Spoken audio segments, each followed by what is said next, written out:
मोहम्मद अरशद साहब, इस टाइम सोने की फी तोला कीमत 4,60,000 से तजावुज़ कर गई है और ये एक बड़ा मुश्किल हो गया है एक आम बायर के लिए इसको परचेज करना।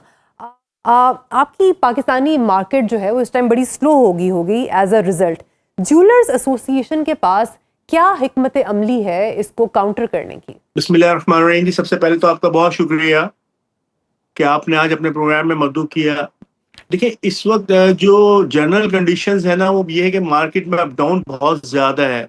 आज भी हमने देखा कि इंटरनेशनल मार्केट के अंदर जो है गोल्ड कीमतों में $80 पर आउंस पर कमी हुई और कुछ ही देर बाद जो है वो दोबारा मार्केट अपनी जगह पर आकर खड़ी हो गई। ओके। रीज़न यही है, देखिए सोना जो है, सोने की अपनी एक हिस्ट्री है। सोना अपना रिकॉर्ड खुद तोड़ता है। हमने देखा $5,500 पर ऑन्स के ऊपर भी ट्रेड हुई 2026 के स्टार्ट के अंदर, जनवरी के अंदर।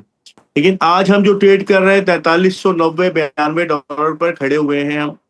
अच्छा, इंटरनेशनल मार्केट के अंदर पर ऑन्स की कीमतों में कमी क्यों वाक़ई हुई? जो हालात थे, ईरान अमेरिका जंग चल रही थी और ये आपने हर्मस जो था बंद था, इसकी वजह से इंटरनेशनल जो इन्वेस्टर था वो ऑयल में ट्रेड शुरू हो गए। वरना सेफ हेवन कभी भी डॉलर नहीं होता, सेफ हेवन मेटल्स होते हैं, जो गोल्ड और सिल्वर इस तरीके की चीजें हैं, वो सेफ हेवन होते हैं हमेशा।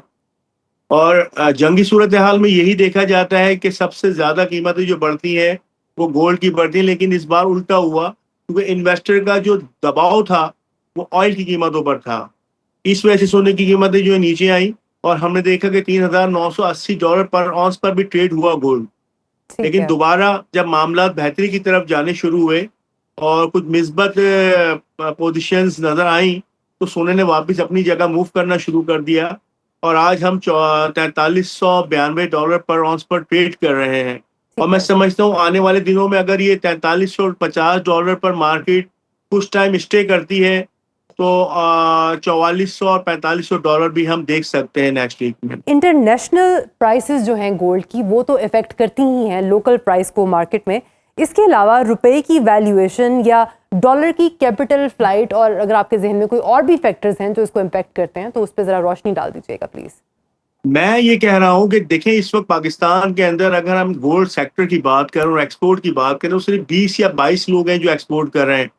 हमने मुतादिद बार हुक्काम बाला से गुजारिश की कि सर ये 20 लोग नहीं, 500 लोगों का एक्सपोर्ट में लेकर आए, लाइसेंस का उसूल आसान बनाए।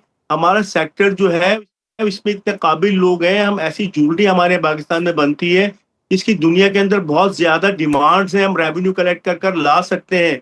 लेकिन लाइसेंस का उसूल जो है आसान बनाए, तो उस पर गुजारिशात ही पेश कर सकते हैं। अगर एक्सपोर्ट गोल्ड ज्वेलरी का तो उसमें रोजगार भी बढ़ेगा हमारे सेक्टर के अंदर जो, और खुशहाली भी आएगी, बेहतरी भी आएगी। लेकिन ठीक ये है। है कि कुछ मुश्किलात हैं एक्सपोर्ट्स के हवाले से, तो जिस वजह से जो है तमाम चीज़ें रुकी हुई हैं। मैं तो आपके चैनल के तवज्जुह से रिक्वेस्ट करूंगा, मिस्टर साहब भी बैठे हुए हैं, कि ये भी कोशिश करें कि गोल्ड सेक्टर को जो है एक अच्छे मौके फराहम किए जाए एक्सपोर्ट करने के लिए। गोल्ड ज्वेलरी पूरी दुनिया में डिमांड्स है ज्वेलरी की हमारी।